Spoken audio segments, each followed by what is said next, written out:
Hola a todos y a todas. Continuamos con la unidad 8 del módulo de trastornos psiquiátricos. Hoy hablaremos del trastorno de estrés postraumático, también conocido como TEPT. El TEPT se define como la aparición de síntomas específicos tras la exposición a un evento traumático que implica muerte, ya sea real o una amenaza de muerte también, una lesión grave o también como consecuencia de violencia sexual. Ya en el siglo XIX se hablaba de neurosis traumática, y es que tras accidentes ferroviarios e industriales, algunos médicos observaban que ciertas personas desarrollaban una ansiedad intensa, pesadillas, sobresaltos y evitación después de las experiencias traumáticas. Pero no fue hasta después de la guerra de Vietnam cuando se reconoció toda la sintomatología como un trastorno, y esto fue a raíz de que numerosos veteranos de guerra volvían a casa con una intensa sensación de miedo, de pesadillas por la noche, de reacciones desorbitadas ante cualquier ruido. Entonces esto llevó a una gran presión social que hizo que los científicos tuvieran que reconocer todas estas sintomatologías pues ya como una enfermedad. Pero como hemos visto, los sucesos traumáticos pueden ser muy diversos. Hemos hablado de violencia bélica, también puede ser violencia interpersonal, es decir, agresión física, acoso sexual entre personas. Hemos hablado también de accidentes graves, como ocurrían los accidentes ferroviarios. Hemos tenido aquí en Valencia también inundaciones muy graves que han causado muchos muertos, incendios también. Tuvimos hace unos años un incendio en un edificio donde murieron muchas personas, y tenemos también las pérdidas traumáticas. Y aquí quiero hacer un inciso importante para vuestro trabajo futuro. Una pérdida traumática puede incluir la muerte de una persona, pero también de un animal de compañía. De hecho, he tenido pacientes en consulta que han desarrollado un cuadro de TEP tras el fallecimiento de su gato o de su perro, porque ese animal era su principal soporte emocional y se enfrentaban además a la incomprensión de su entorno. Es decir, muchas veces tenían que escuchar de gente del entorno que, bueno, que vale, que se ha muerto tu perro, se ha muerto tu gato, pero, jolines, ha pasado el tiempo y ya deberías haberlo superado, porque solo es un animal y hay gente que lo sufre muchísimo, y en muchos casos llegan a desarrollar también una depresión. Por eso, como idea clave y como entrenadores, es vital que entendáis que el trauma puede tener como muchos rostros. La exposición al trauma es desafortunadamente algo común. De hecho, se estima que el 70% de la población mundial pues enfrentará o viviremos una situación traumática en algún momento de nuestra vida. Sin embargo, existe una gran diferencia entre vivir un evento traumático y desarrollar la patología de estrés postraumático. Mientras que la mayoría de la población se expondrá al trauma, la prevalencia del trastorno ronda un 3,9 o un 4%. Es decir, la mayoría de las personas, pues el trauma lo procesa y solamente hay un pequeño porcentaje que se queda anclada y desarrolla la enfermedad. A esto le llamamos la paradoja de la cronicidad, que es precisamente lo que diferencia la simple exposición al trauma del desarrollo propiamente dicho. Nuestro cuerpo y nuestra mente tienen mecanismos naturales de recuperación. Los seres humanos somos resilientes y estamos preparados para superar la adversidad. Ante un evento adverso, lo normal, como veis en este gráfico, es experimentar un nivel elevado de malestar durante un tiempo, ¿vale? Sería esa línea moradita, pero poco a poco el malestar va bajando y la persona se va recuperando. ¿Qué ocurre con el estrés postraumático? Pues que ese proceso natural se estanca, se instaura en el sistema de la persona y permanece de manera crónica. ¿Y cómo se traduce esto en el día a día? ¿Cuál es la sintomatología principal que vamos a observar? Pues destacan tres bloques importantes. Tenemos en primer lugar la disociación. Es decir, la persona experimenta una sensación de irrealidad. Es como no me puedo creer que esto me haya pasado a mí, como si lo que vivió no lo hubiera vivido de verdad. Luego tenemos un segundo bloque que es la somatización. El sufrimiento psicológico pues termina expresándose a través del cuerpo y aparecen síntomas físicos muy intensos, dolores musculares debido a esta tensión crónica, insomnio de conciliación y también de mantenimiento y sobre todo tensiones generalizadas. Y luego tenemos un último bloque de sintomatología que sería la labilidad emocional. Es decir, hay una profunda falta de estabilidad y la persona puede pasar de estar iracundo a de momento sentir un dolor profundo, a tener estar en un entrado depresivo, pero todo esto en cuestión de minutos, perdiendo por completo pues esa capacidad de regularse uno mismo las emociones. ¿Y por qué cuesta tanto superar un trauma? Pues para entenderlos tenemos que volver a mirar otra vez a nuestra amiga la amígdala. Vamos a ver, en este caso la amígdala se queda, por así decirlo, secuestrada y permanece en un estado de hiperactividad constante. El cerebro deja de recibir la señal de que el peligro ya pasó y de que ahora pues estamos en un entorno seguro.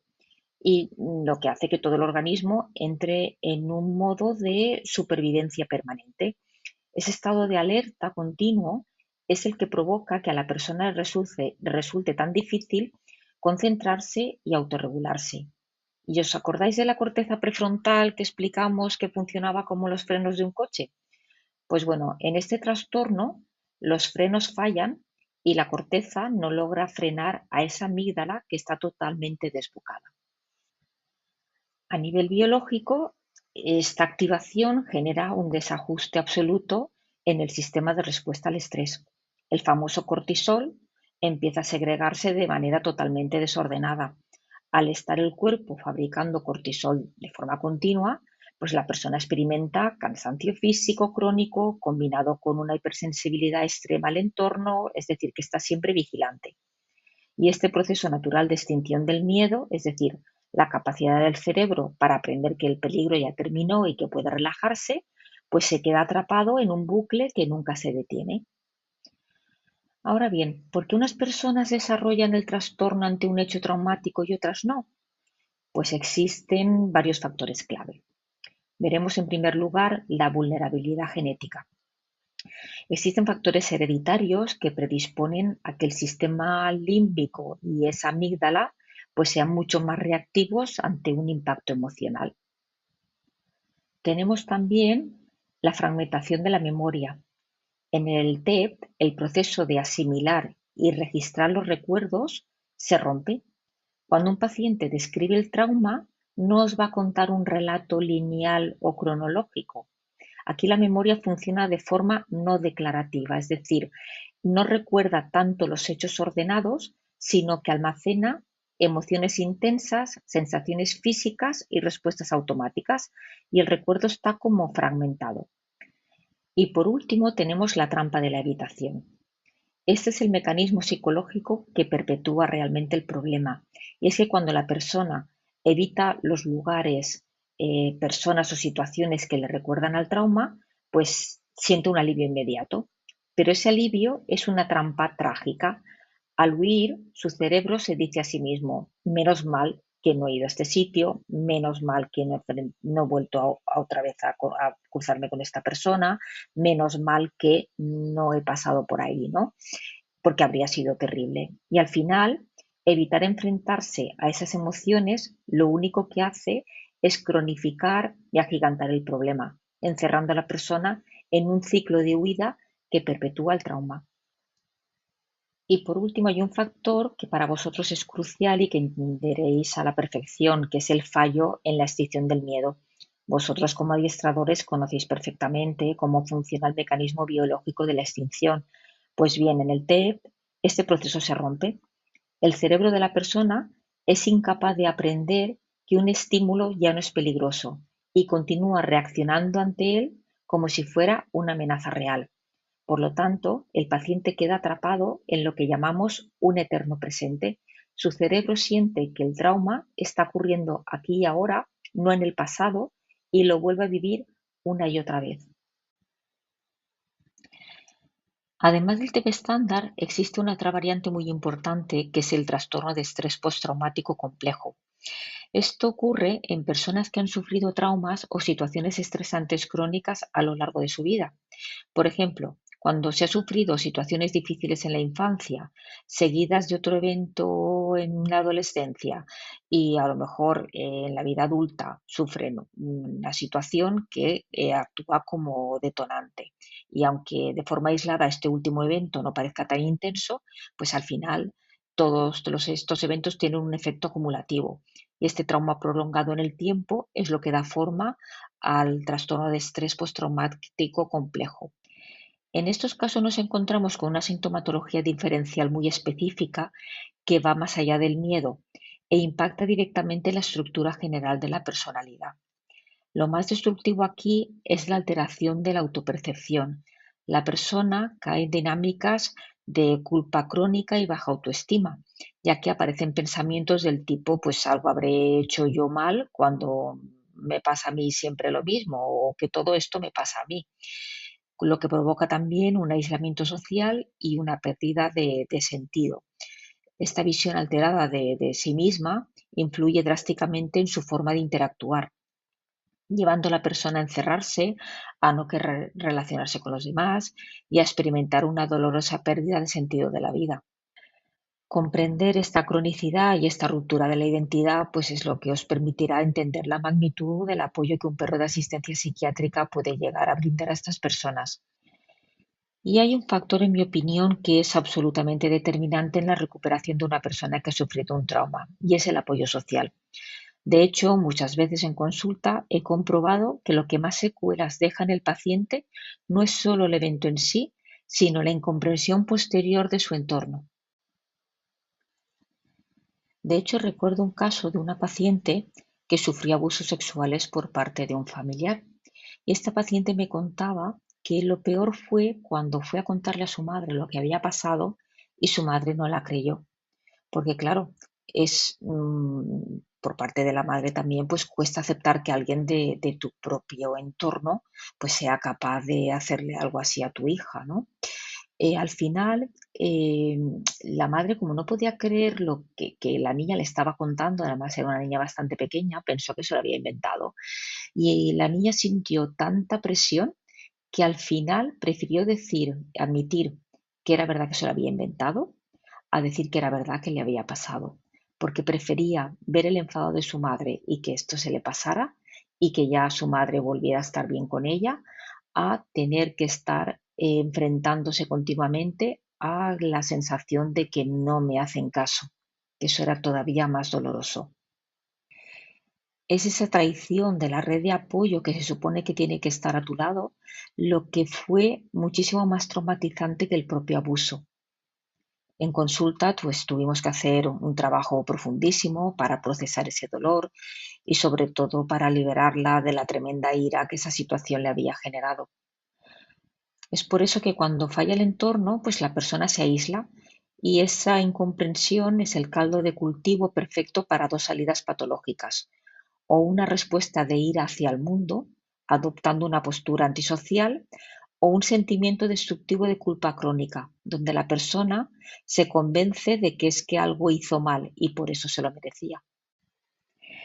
Sabiendo todo esto, os he preparado una serie de pautas prácticas para cuando tengáis que entrenar a un perro junto con una persona que padece trastorno de estrés postraumático.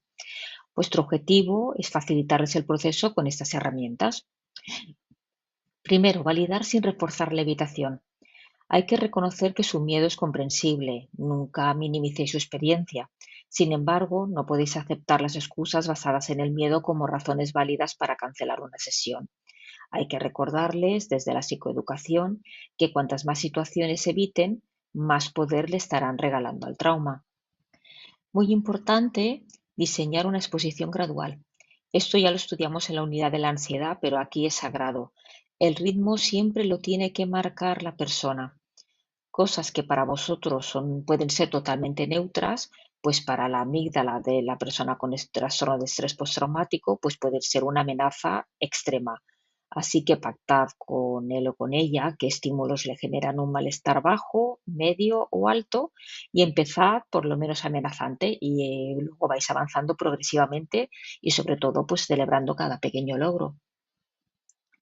Lo que va a ayudar mucho también a la persona con TED es que le expliquéis previamente lo que vais a hacer, dónde os vais a mover, qué se espera de él o de ella y de su perro y sobre todo pues explicar que vamos a intentar reducir la incertidumbre ambiental para mantener su nivel de malestar en ese ratio que siempre hemos hablado de 3,4/10. La idea clave es que la evitación alivia a corto plazo, pero que cronifica el trauma, y que vuestro rol no es proteger al cliente de cualquier atisbo de malestar. El malestar va a estar ahí y es necesario para que el cerebro aprenda. El truco está siempre en mantenerlo bajo control, en esa escala que comentábamos, que nunca supere el nivel de 3 o 4. El límite es que el malestar sea manejable para que no terminen abandonando el proceso de adiestramiento. También es importante que aprendáis a leer la disociación, es decir, cuando un cliente parece que está como desconectado.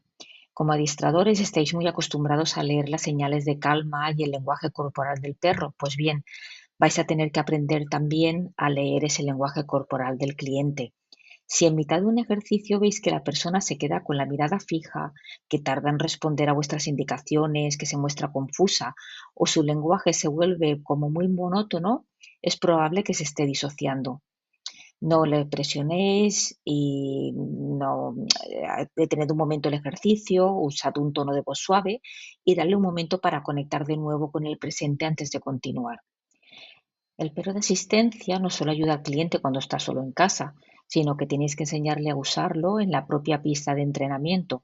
Y cuando veáis que el cliente empieza a entrar en hiperalerta, indicadle que realice un ejercicio de contacto con el perro, como pedirle al perro que apoye la cabeza en su regazo o simplemente que lo toque, que lo acaricie, ya que esto actúa como un anclaje sensorial con el aquí y el ahora, ayudando a la corteza prefrontal a recuperar el control frente al secuestro de la amígdala.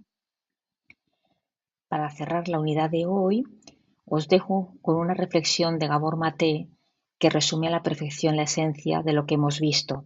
Y es que el trauma no es lo que te sucede, sino lo que sucede dentro de ti como resultado de lo que te sucedió. Muchas gracias como siempre por vuestra atención y ahora pues abrimos el turno de preguntas. Si alguien tiene alguna duda o quiere comentar algún caso, como siempre muchas gracias y nos vemos en la siguiente unidad.